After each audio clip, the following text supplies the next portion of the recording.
Kakasimula pa lang ng taon at perfect time to para i-check ang mga magagandang nangyari nung 2022 para mag-improve tayo ngayong 2023.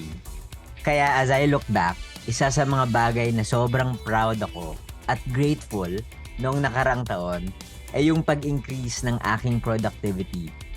Believe it or not, malaking part ng improvement na to ay galing sa cycling. In this episode, isi-share ko kung paano ako natulungan ng biking sa pagiging productive. At para sa mga hindi pa nagbabike, baka sign na to para kumuha kayo ng bisikleta. This is Lester Babiera and you are listening to Tambike Session, an Anima podcast.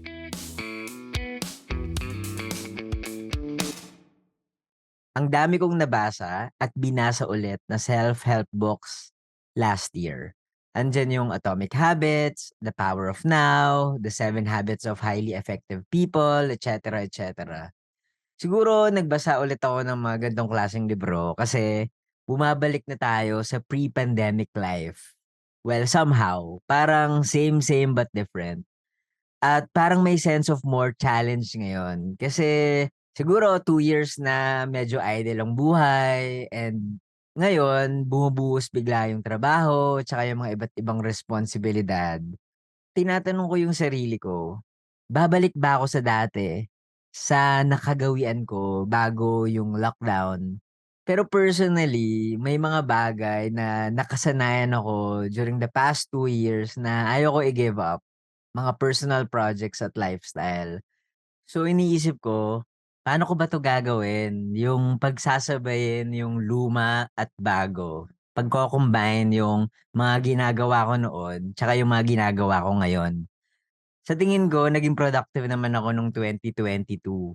Hindi perfect, pero happy naman ako sa mga naging resulta tsaka sa mga na-produce na output. At sa tingin ko, yung important thing na tumulong sa akin sa pagiging productive last year, yung pagpaplano. Yung tinatawag na quote unquote planning. So nagpaplano naman ako dati pa. Actually, dami ko ang Starbucks planner over the years. Pero aminin ko, and I guess yung iba sa inyo makaka-relate, nagamit ko lang yung mga planner na ganyan tuwing January tsaka February. Tapos eventually, nasa bookshelf ko na lang siya, tapos aalikabukin na lang siya, tapos makikita ko na lang after some time na, ay, oo nga, no, meron pala akong planner. Kapag may trips ako, local man or abroad, nagpaplano din ako. Usually, nagsusulat ako sa isang notebook. Tapos nilalagay ko yung dates, tapos fini-fill out ko ng mga bagay, tsaka activities na gusto kong gawin. Pero hindi naman every week or every month meron akong vacation adventure. Kaya hindi rin regular thing yung planning sa buhay ko noon. Sa tingin ko, yung pagiging magaling ko sa pagpaplano and na-master ko simula nung nag-bike ako. Seryoso yun, As in before, isa akong taong go with the flow. Paano ko nasabi na cycling helped me in terms of planning? Dati, nung mga first months ko sa pagbabike, sobrang hindi ako prepared sa mga bagay-bagay. Umaasa lang ako sa mga bike friends ko na marunong mag-ayos ng problema sa bisikleta. Dati hindi ako nagche-check ng weather. Pero ngayon, lagi na akong tumitingin kung ano yung panahon. At siyempre, minsan hindi naman tama yung mga prediction. So, lagi pa rin talaga akong prepared sa kung ano man ang mangyari. Umulan man o umaraw ng matindi. So, if may long ride ako, I'm sure meron akong dalang extra shirt, meron akong dalang pang-protect ng mga gadgets ko just in case umulan. O kaya meron akong dalang cover-ups in case na abutan ako ng pagtirik ng araw. Dati umaalis din ako ng bahay na hindi ko iniisip yung ruta. Parang come what may, bahala na. Habang nagba-bike ako dun ka na lang iisipin kung saan ako dadaan. Pero ngayon, naging habit ko na na mag-check ng mga strategic na kalsada kung saan mas mabilis o mas ligtas. Paano 'to naging relevant sa ibang aspect ng buhay ko kagaya ng career and personal endeavors? Unlike before, na nagpe-prepare lang ako kapag may big events, ngayon meron na akong daily preparations na tumutulong sa pagma-manage ng everyday life ko. Tuwing gabi, iniisip ko na kung ano ang mangyayari sa susunod na araw. Dahil mas madami akong idle time bago matulog, nagpe-prepare na ako ng mga kailangan ko for the next day para ma-minimize ko yung oras ko na mamili ng mga options at saka pagdating sa decision making. With that, parang wala na rin yung feeling ng panic tuwing umaga and less chances na may mamimiss ako na activities and tasks. Nakakatulong talaga ang preparation sa productivity ko kasi it minimizes mistakes. Ibig sabihin, nahahanda ko yung timeline ko, nami-meet yung deadlines, nagkakaroon ako ng contingency, and at the end of the day, nagagawa ko yung mga dapat kong gawin. Sobrang lala na rin ng traffic ngayon. Lalo na nung holiday season, yung rush hour sa Metro Manila, sobrang terrible. Yung iba, ayaw na mag-bike kasi nga sobrang lala ng traffic. Pero ako, napatunayan ko na mas mabilis pa rin talaga ako kapag nakabike compared kapag nakakotse. Actually, even kahit hindi nung Christmas time.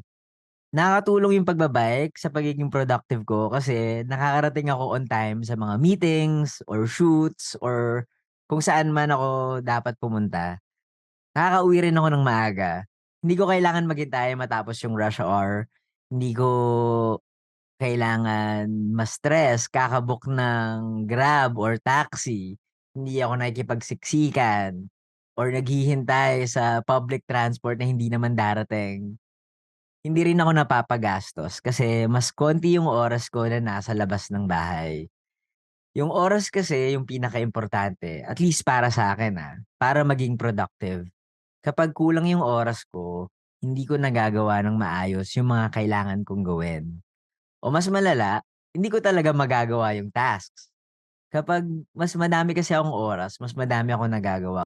Kapag mas madami kang oras, mas madami kang magagawa. Minsan nagda-drive pa rin ako ng kotse at kapag inoorasan ko yung sarili ko, mas matagal pa rin talaga yung nakukuha kong oras sa pagda-drive kumpara sa pagba-bike commute. Naalala ko one time, nag-drive ako sa mall kasama ko yung kapatid ko. Kailangan naming bumili ng mga bagay-bagay for Christmas. Bukod sa stuck kami sa traffic, na nakaka-frustrate kasi hindi ako maka-sift through kasi ang laki nga ng space ng sasakyan. Sobrang tagal din ng oras na nasayang namin kakahanap ng parking slot. Yung mga gano'ng simpleng bagay, kapag in-add mo, mapapansin mo na ang dami pala ng na-consume mong oras, na sana nakagawa ka ng ibang mga bagay. Nakapagsulat ka sana, nakapag-edit, nanood ng series sa loob ng kwarto mo, or nakatapos ka ng chores and errands. Sinasabi ng iba na, hindi ba nakakapagod ang pagbabike? Na parang gusto mo na lang magpahinga pag-uwi ng bahay. Well, may point naman yon. Pero I think, kagaya ng any fitness activity, nag-a-adapt yung katawan natin sa lifestyle na pinili natin.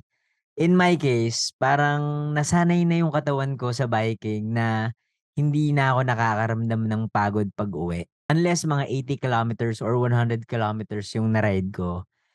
Pero yung ganyang proseso, hindi siya mabilis. Mga isang buwan or a couple of bike rides din bago nasana yung katawan ko. And speaking of fitness, energized ako tuwing umaga kapag nag exercise gamit yung bike. May certain adrenaline tsaka happy hormones na nabibigay na mas inspired akong magtrabaho o gumawa ng mga dapat kong gawin for the day. Minsan kapag hindi ako nagba-bike, parang wala akong naa-accomplish na task sa umaga kasi parang nakakatamad kumilos. And ayun, nasasayang yung oras ko sa social media.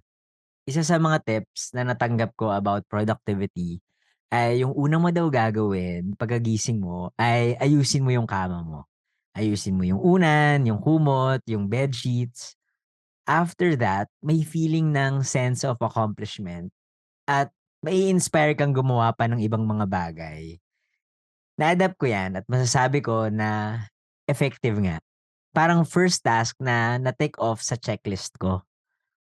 Same feeling na kapag nakapag-bike ako sa umaga, kahit 5 to 10 kilometers lang, parang feeling ko kayang-kaya kong gawin yung mga may hirap na tasks for the day.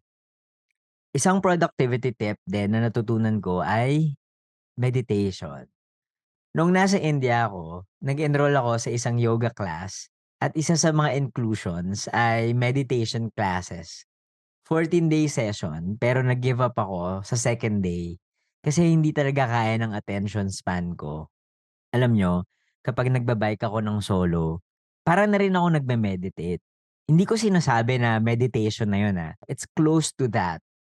Kasi parang nakakausap ko yung sarili ko, nakakapag-reflect ako, nakakapag-plan, nakakapaglabas ng inner peace, yung pagba-bike na mag-isa. Magandang mental exercise din kasi yun, eh. Isa pang way to increase productivity ay ang pag-create ng system. Something na wala ako dati. Labo-labo lang talaga yung mga ganap sa life ko dati. Naalala ko noon, kapag meron akong work or meron akong out of town trip na trabaho, ang taas ng confidence level ko na automatic magpapak lang ako ng gamit a few hours before ako umalis ng bahay. May mga moments na okay naman, maayos yung nagiging flow ng work, pero may mga times na pagdating dun sa location, ko na may nakalimutan pala akong gamit o kaya may mga na-miss akong gawin. Nasosolusyon na naman yung problem pero medyo stressful lang pagdating sa day itself ng trabaho. Nung nag-bike ako, dun ko natutunan gumawa ng quote unquote system. At ina-apply ko 'to sa everyday life ko.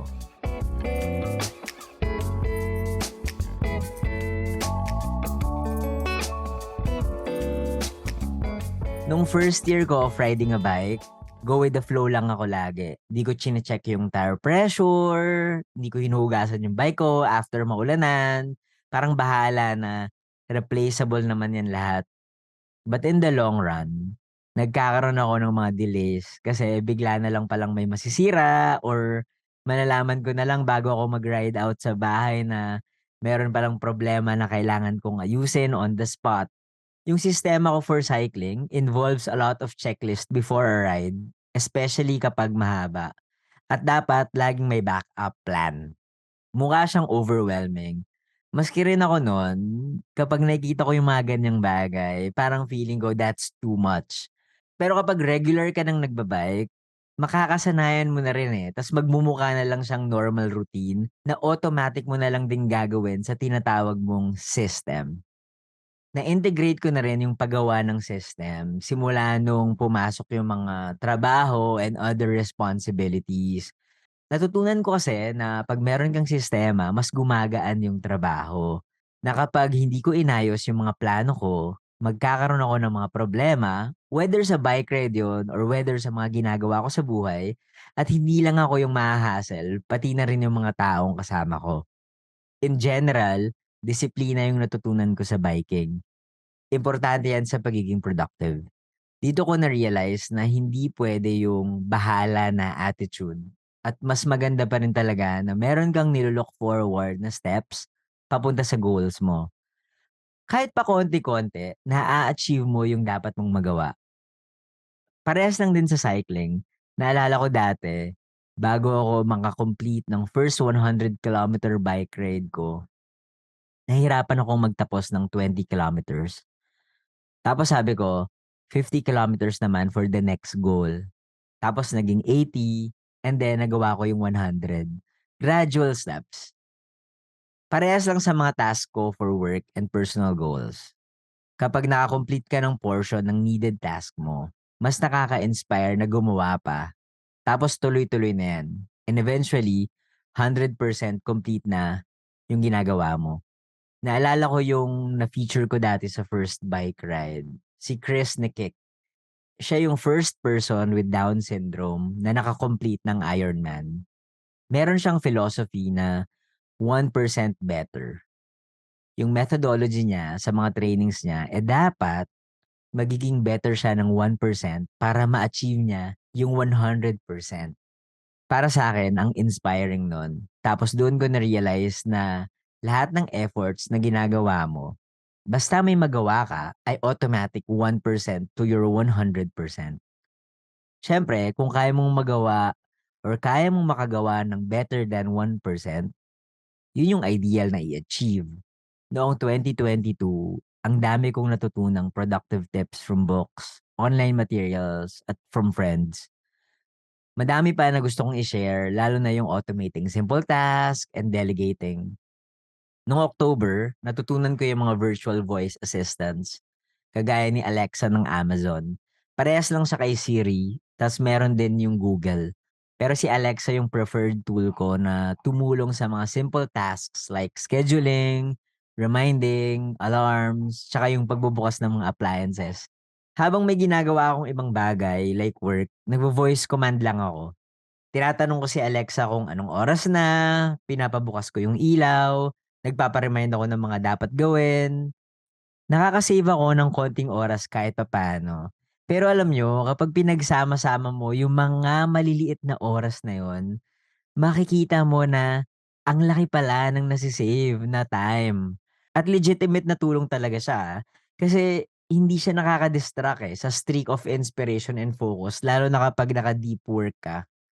Isa rin sa napansin kong nagpapababa ng productivity ko ay ang paggamit ko ng phone.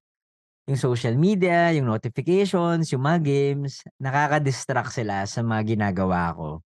At na-realize ko last year na kaya ko palang mag-survive na hindi nagsiselfone ng mahabang oras. At yun ay kapag nasa bisikleta ako. Naisip ko na kung kaya kong hindi mag-phone habang nasa long ride. Siyempre, di ba, hindi ako nagsuscroll ng Facebook, Instagram, Twitter, TikTok kapag pumapadya kasi pwede akong sumemplang. Kaya ko rin gawin yon kahit hindi ako nasa bisikleta. Na posible pala na hindi mag-check ng notifications. Na yung mga notifications na yan, makakapaghintay sila. Isa sa pinakamahirap pero fulfilling na ginawa ko last year ay yung pag-turn off ng notification sa phone. Except for work and urgent matters. Kasi every time na nagbubukas ako ng phone, nagsa-spiral siya na magbukas ng madaming apps. Tapos biglang makikita ko nasasayang yung 2 hours ko sa social media or sa pakikipagkwentuhan sa mga kaibigan. Tapos wala na akong nagagawa sa mga dapat kong gawin. Lahat ng sinabi ko, nangangailangan ng disiplina. Pero hindi ganun kadali maging disiplinado kung walang sistema na in place. Para maging productive ka at ma-reach mo ang iyong mga goals, kailangan talaga umiwas sa mga distractions. Noong na-meet ko na yung mga cycling goals ko, natutunan ko na pwede ko naman din palang i-apply yung process na ginawa ko sa pagbabike sa mga personal and professional goals ko. Kahit sa mga simpleng task lang din sa trabaho.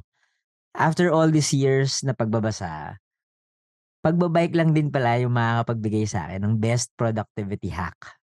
I'm grateful sa cycling kasi hindi lang to exercise, hobby, or mode of transport. Madami rin tong naturo sa akin sa buhay, whether it's personal, professional, or mental wellness.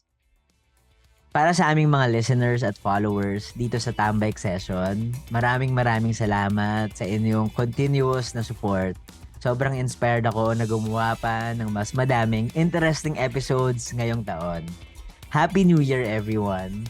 At sana ay makasama ko pa rin kayo sa susunod na kwentuhan dito sa Tambike Session.